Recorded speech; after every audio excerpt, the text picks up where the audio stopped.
সকলকে স্বাগত। আজকে অ্যানিভার্সারি স্পেশাল থালি বানাচ্ছি।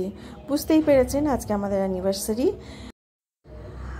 আমার চ্যানেলের এই ছোট্ট পরিবারের সমস্ত গুরুজনদের আমি প্রণাম জানাচ্ছি। আশীর্বাদ করবেন যেন আরও এগিয়ে যেতে পারি।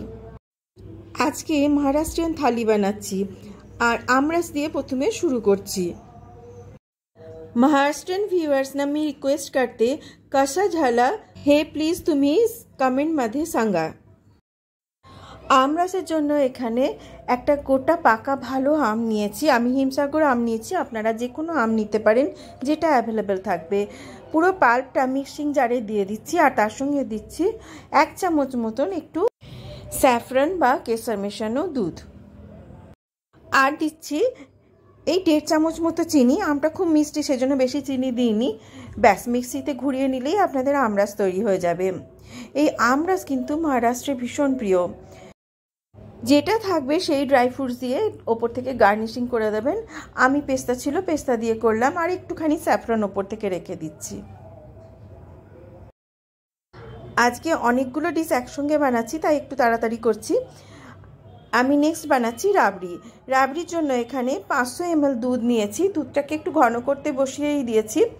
আমি এখানে দেখুন একটু কেশর ভিজতে দিয়েছি। এই কেশরটা একটু ঘন হয়ে আসলে এর মধ্যে মিশিয়ে দেবেন, খুব ভালো একটা গন্ধ আসবে। আর তাড়াতাড়ি যাতে তৈরি হয় সেই জন্য 1 চামচের থেকেও কম একটুখানি ওই কাস্টার্ড পাউডার দিয়ে এটাকে একটু ঘন করে নিচ্ছি। রাবড়ি তাড়াতাড়ি ঘন করার জন্য কিন্তু একটু কাস্টার্ড পাউডার দিলে খুব ভালো হয়। আর চিনিটা আপনারা নিজেদের আন্দাজ মতন দেবেন। আমি একটু হালকা মিষ্টির করছি সেজন্য অল্প চিনি দিয়েছি। ব্যাস হয়ে গেছে, এটা খুব বেশি গাঢ় করব না। এবার এটাকে ঢাকা দিয়ে রেখে দিচ্ছি। এরপরে বানাচ্ছি আলু বরবটির তরকারি। খুব সুন্দর টেস্ট হয়। একবার আমার মতন এইভাবে আলু বরবটি বানিয়ে দেখুন, দুর্দান্ত খেতে হয়। রুটি পরোটা যে কোনো কিছুর সঙ্গে ভালো লাগবে। এখানে আলু বরবটি পেঁয়াজ টমেটো আর রসুন আমি কুচিয়ে রেখেছি। একটা শুকনো মশলা তৈরি করছি, তার জন্য দিয়েছি 2 চামচ এখানে ধনে, আর 1 চামচ দেব মৌরি, আর 2টো শুকনো লঙ্কা, আর সামান্য একটুখানি জিরে এই কাঠখোলায় ভেজে নেব। একটু ভালোভাবে রোস্ট করতে হবে। এই মশলাটার থেকে এতটা মশলা লাগবে না, 2 চামচ মতো লাগবে, আর বাকিটা রেখে দেবো অন্য তরকারিতে ইউজ হবে। খুব সুন্দর মশলা, এটা বানিয়ে রেখে দিতে পারেন। অল্প করে বানাবেন যাতে গন্ধটা ভালো থেকে যায়।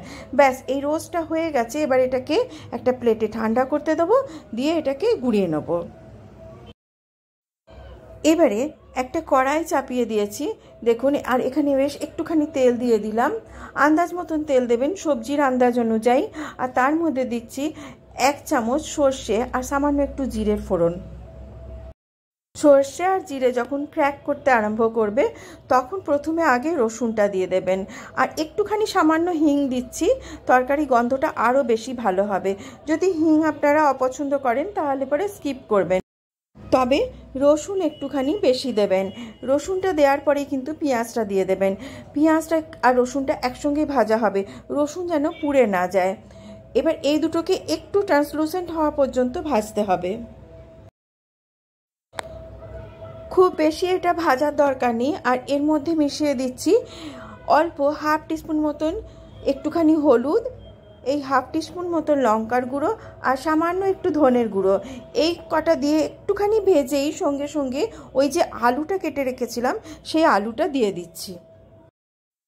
আলুটা দেওয়ার পরে কিন্তু একটু খুব ভালোভাবে ভেজে নিতে হবে, আর একটু ঢাকা দিয়ে দিয়ে ভাজার চেষ্টা করবেন যাতে আলুটা সেদ্ধ হয়ে যায়। আর কেননা বরবটি সেদ্ধ হতে খুব বেশি টাইম লাগবে না। দিয়ে দিলাম স্বাদ মতো নুন। এই তরকারিটা না আমি মাঝে মধ্যেই আমার হাজব্যান্ডকে টিফিনে দিই, খুব ভালো লাগে খেতে। আপনারা একবার বানিয়ে দেখবেন, দারুণ ভালো লাগে খেতে। ব্যাস এবারে এর মধ্যে মিশিয়ে দিচ্ছি আমি এই বরবটিগুলো। বরবটিগুলো একটু বড় বড় সাইজে কাটবেন, তাতে আরও খেতে ভালো লাগবে। একটু ঢাকা দিয়ে দিয়ে ভাজবেন, আলু বরবটিটা তাতে সেদ্ধ হয়ে যাবে। আর এর মধ্যে মিশিয়ে দিচ্ছি এবার আমি টমেটোটা দিয়ে আরও কিছুক্ষণ একটুখানি রান্না করতে হবে। ব্যাস তরকারি প্রায় হয়েই এসেছে। এর মধ্যে মিশিয়ে দিচ্ছি এই গুঁড়ো মশলাটা। বেশি মশলা মেশাবো না, জাস্ট 2 চামচ। খুব সুন্দর খেতে হয়, একবার অবশ্যই বানিয়ে আমাকে কমেন্ট বক্সে জানাবেন কীরকম হয়েছে। নেক্সট বানাচ্ছি লুচি। লুচির জন্য আমি এখানে 2 কাপ ময়দা দিচ্ছি আর তার সঙ্গে দিচ্ছি হাফ কাপ সুজি। ময়দার সঙ্গে সুজি মিশিয়ে দিলে কি হয়, লুচিটা কিন্তু অনেকক্ষণ পর্যন্ত খাস্তা থাকে, সঙ্গে সঙ্গে মিয়ে যাবে না। কোনো দিন করে দেখবেন। আর এর সঙ্গে মেশাবো অল্প একটুখানি জোয়ান, একটুখানি রিফাইন্ড অয়েল আর একটু স্বাদ মতো নুন। জোয়ানটা একটু হাতে ঘষে এভাবে দেবেন, তাহলে স্বাদটা আরও বেশি ভালো হবে। ব্যাস যেভাবে লুচির আটা মাখে সেইভাবে মেখে নেবেন। একটুখানি হালকা সফট করে মাখবেন, খুব বেশি শক্ত না খুব নরমও না, এরকমভাবে মাখবেন। আমি জানি আপনারা তো সবাই বাড়িতে লুচি বানান, খুব ভালোই বানান, সেইভাবেই মেখে নেবেন। আর খেতে দেখবেন এই লুচিটা দারুণ সুন্দর হবে। যেহেতু এখানে সুজি দিয়েছি তো এটা একটু ফুলতে টাইম লাগবে। আমি মিনিট 10 মতো একটু রেস্টে রেখে দেবো, তারপরে এগুলোকে ভেজে নেব। আমি আগে থেকেই কড়াই চাপিয়ে দিয়েছিলাম, তেলও দিয়ে দিয়েছি, এই দেখুন। আর এবার এগুলোকে একটা একটা করে ভেজে নেব। এবারে এই লুচিগুলোকে একটা একটা করে ভেজে তুলে নেব।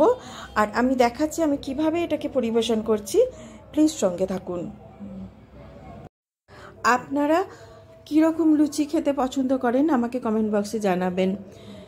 ময়দার লুচি না আটার লুচি, না এরকম সুজি আর ময়দা মেশানো লুচি। আমার সব লুচিগুলো ভাজা হয়ে গেছে, এবার পরিবেশনের পালা। দেখুন আমি এখানে থালায় কিন্তু সব কিছু সাজিয়ে রেখেছি, তরকারি, আমরাস আর রাবড়ি। আর এই যে লুচিগুলো দিয়ে দিলাম, আমি অনেকক্ষণ হয়ে গেল ভেজেছি, কিন্তু দেখুন তাও বেশ ফোলা আছে, চট করে কিন্তু মিয়ে যায় না এগুলো। দেখুন কি সুন্দর ফোলা ফোলা লুচি আছে। একটু সুজি মেশাবেন, দেখবেন দারুণ সুন্দর স্বাদ হবে। আর অনেকক্ষণ পর্যন্ত কিন্তু এরকম ফোলা থাকবে। আর একটু ফ্রাইমসও দিয়েছি, এই দেখুন কি সুন্দর ফোলা আছে, দেখেছেন? রেসিপি যদি ভালো লেগে থাকে তাহলে প্লিজ একটা লাইক, শেয়ার আর সাবস্ক্রাইব করবেন। আর যে সমস্ত দর্শক বন্ধু ফেসবুক পেজ থেকে দেখছেন তাদের উদ্দেশ্যে বলছি, প্লিজ চ্যানেলটাকে ফলো করবেন। অনেক অনেক ধন্যবাদ সবাইকে সঙ্গে থাকার জন্য। আবার দেখা হবে আর একটা নতুন রেসিপিতে। Bye bye.